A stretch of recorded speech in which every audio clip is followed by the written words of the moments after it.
राम राम जी, नमस्कार। आज दोस्तों हम अध्ययन करेंगे जियोग्राफी के अंदर अल नीनो एवं ला नीनो का। ये अपने जलवायु के संबंध में इतना इंपॉर्टेंट है कि इसके ऊपर भारतीय मानसून की भविष्यवाणी भी की जाती है। और ये परीक्षा की दृष्टि से भी इतने इंपॉर्टेंट है कि इनमें से लगभग कूट वाला प्रश्न इतना अच्छा बनता है कि हर विद्यार्थी के बस की बात नहीं होती है। तो आप इनको आराम से समझ लीजिएगा कि किताबों के अंदर लिखा हुआ तो खूब है, लेकिन एक बार समझ लीजिए, फिर अपनी जो गाइड है उनके अंदर से एक बार पढ़ लीजिएगा। आपका क्वेश्चन है वह कभी भी इससे गलत नहीं होगा। तो इनके अंदर अपन बात करेंगे दोनों की। मैंने दो अलग अलग डायग्राम बना दिए। पहले तो आप इस डायग्राम को समझिए कि ये अपना है दक्षिणी अमेरिका और ये ऑस्ट्रेलिया एवं दक्षिणी पूर्वी एशिया की बात कर रहे हैं, ठीक है ना। ये दक्षिणी पूर्वी एशिया के देश है, ये अपना ऑस्ट्रेलिया हो गया, ये अपना दक्षिणी अमेरिका।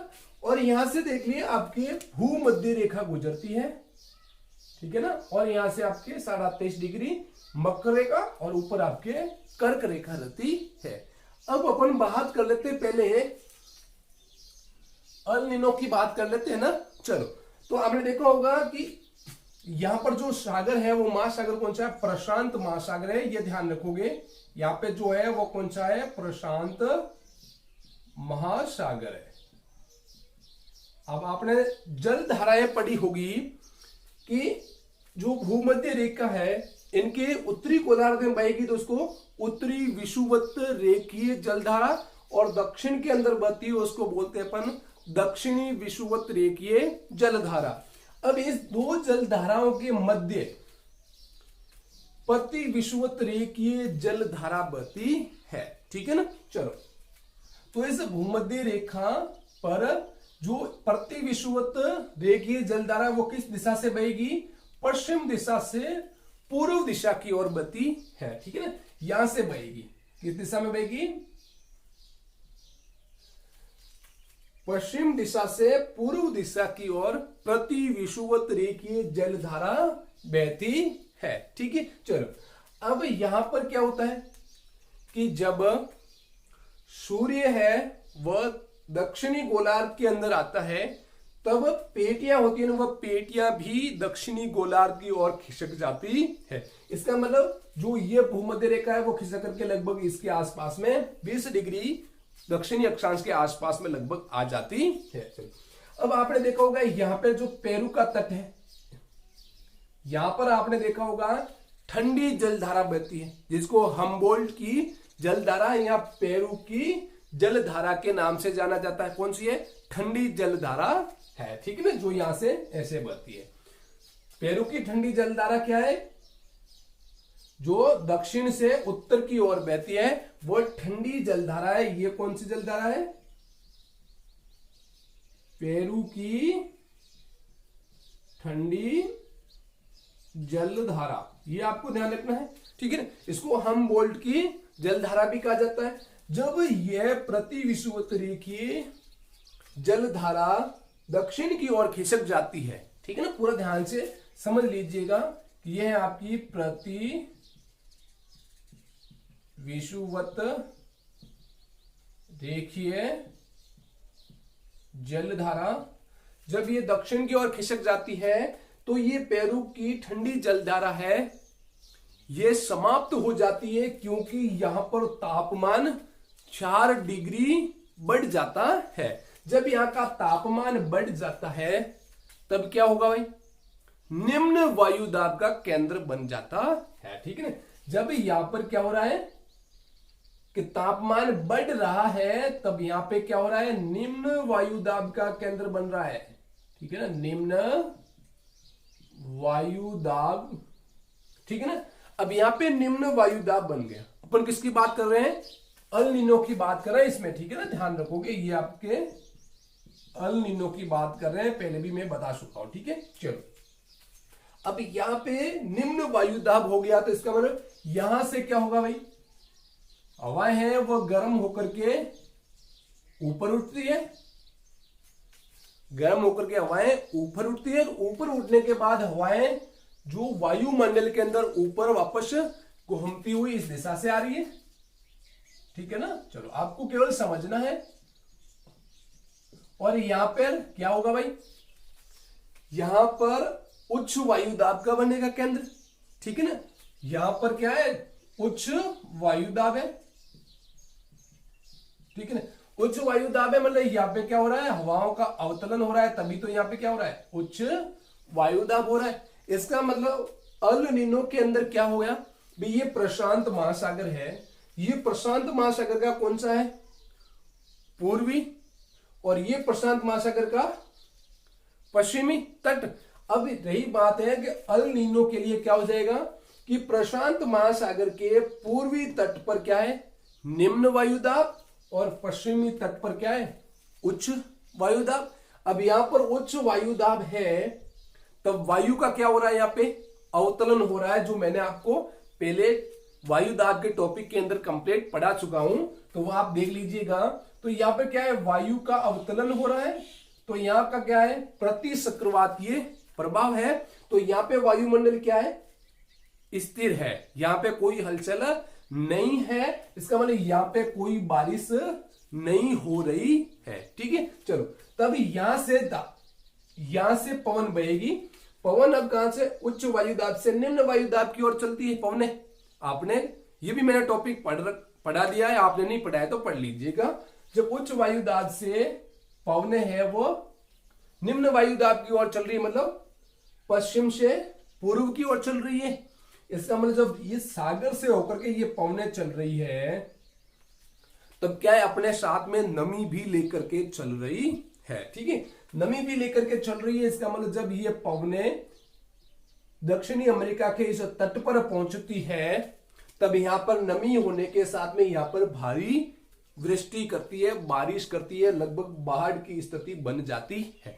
इसका मतलब अल नीनो प्रभाव है, वो प्रभाव दक्षिणी अमेरिका के लिए तो क्या है, लाभदायक है, क्योंकि यहां पर पेरू की ठंडी जलधारा बहती है, तो यहां पर बारिश नहीं हो पाती है। तो ये इलाका क्या है, मरुस्थलीय इलाका है। आपने नहीं पढ़ा था, यहाँ पे एक मरुस्थल भी पाया जाता है, ठीक है। चलो तो मरुस्थल की बात हम बाद में कर लेंगे, ठीक है। तब यहां पर क्या होता है, जब ये स्थिति अल नीनो की है, तब यहाँ पे भारी वृष्टि होती है। ये तो है अल नीनो। अब अल नीनो होने के कारण अपने भारतीय मानसून है वह कमजोर होता है। क्यों होता है भाई, क्योंकि भारतीय मानसून कमजोर होने का कारण है, यहां से पवने पूर्व दिशा में चल जाएगी, लेकिन अपना भारत तो यदि आप पूरा मैप देखें तो भारत यहाँ पे रहता है, ठीक है ना। यहाँ पे असली भारत यहाँ पे रहता है, तो इनको जो अपने दक्षिणी पूर्वी व्यापारिक पवन है उसको धकेलने वाला कोई बल नहीं मिल रहा है, इसलिए अपना अल नीनो होने पर भारतीय मानसून कमजोर होता है, कारण यही है। ओके चलो, तो आपने ये समझा। अब जो आपने देखा होगा, जो ये दोलन बन रहा है, देखो ये पूरा ही एक चक्र बन गया, इनको वाकर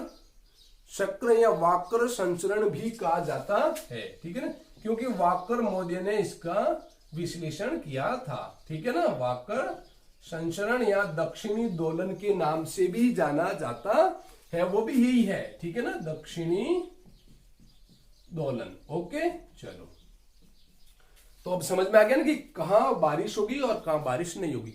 अल नीनो होगा तो अपने ये दक्षिणी पूर्वी एशिया और ऑस्ट्रेलिया पर यहाँ पे कोई बारिश नहीं होती है, सूखे की चपेट में आ जाते हैं, क्योंकि यहाँ पर वायुमंडल में अस्थिरता नहीं होती है, केवल स्थिरता है, वायु का क्या हो रहा है, अवतलन, तब, ठीक है। चलो, तो आपको ये दो कंडीशन पता चल गई कि अल नीनो के लिए प्रशांत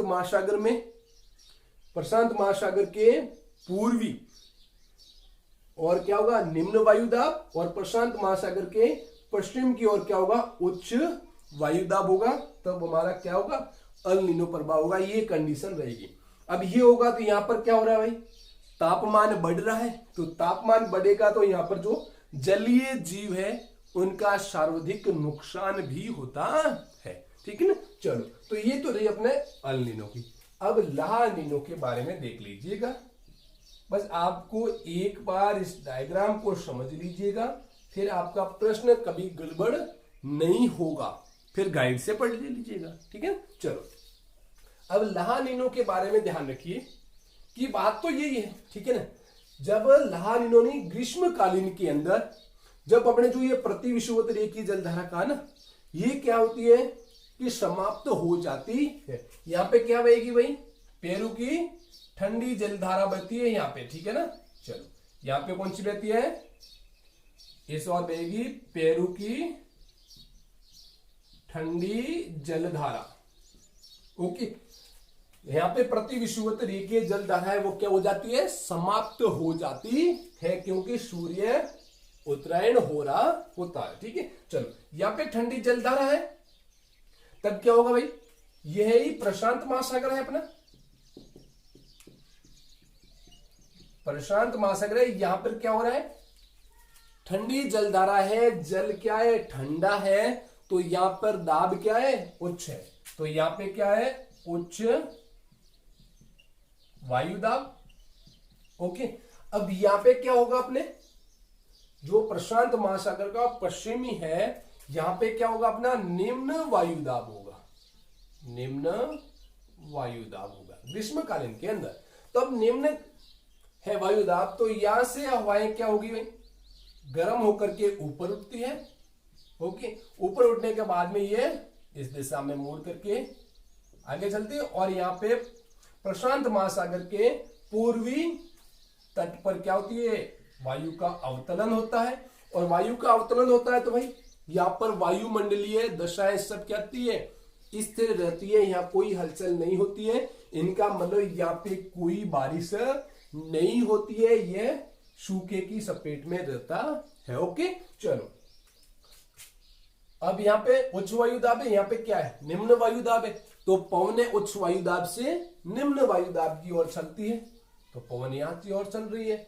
अब यहां से पवनें चल रही है, प्रशांत महासागर के ऊपर से चल रही है, इसका मतलब इसके साथ में क्या आएगी, नमी भी है लेकर के आएगी, और नमी लेकर के आएगी तब यहां पे क्या करेगी, बारिश करेगी। इसका मतलब दक्षिणी पूर्वी एशिया, ऑस्ट्रेलिया पर भारी वृष्टि होती है, और यहाँ पे बाढ़ की स्थिति भी आ जाती है। ठीक है ना, तो इसका मतलब ला नीनो का प्रभाव क्या रहेगा कि प्रशांत महासागर के पूर्वी तट पर क्या है, उच्च वायु दाब, और पश्चिमी तट पर क्या होना चाहिए, निम्न वायु दाब होना चाहिए, तभी ला नीनो होता है। अब ये है तो अपने भारत में सामान्य मानसून रहेगा, अच्छा मानसून रहेगा, क्योंकि जब यहां पर जो ये आ रही है ना, यही पवने आगे अपने दक्षिणी पूर्वी व्यापारिक पवनों को और धक्का देने वाला बल मिल जाता है, जो आगे चल करके अपने दक्षिणी पश्चिमी मानसून के रूप में जो पवनें चलती है वही है। ठीक है ना, चलो तो आज आपको समझ में आ गया होगा कि इसके आधार पर ही भारतीय मानसून की भविष्यवाणी की जाती है कि यहाँ पर क्या है, प्रशांत महासागर में ला नीनो है, तब तो अपना मानसून भारतीय अच्छा है, और अल नीनो है तो भारतीय मानसून कमजोर रहेगा। ठीक है ना, चलो तो कंडीशन प्रश्न यहां से पूछा जाता है। ठीक है ना, प्रशांत महासागर में पूर्वी और पश्चिमी दिशाओं पर उच्च या निम्न दाब कौन सी कंडीशन होनी चाहिए, उनके आधार से प्रश्न पूछा जाता है। ठीक है ना, चलो तो फिर मिलते हैं ऐसे ही एक और नई वीडियो के साथ में। क्यों दोस्तों, आपको डायग्राम देख करके समझना है, प्रश्न यहां से आता है, गाइडों के अंदर तो खूब सारा लिखा हुआ है। ठीक है, चलो।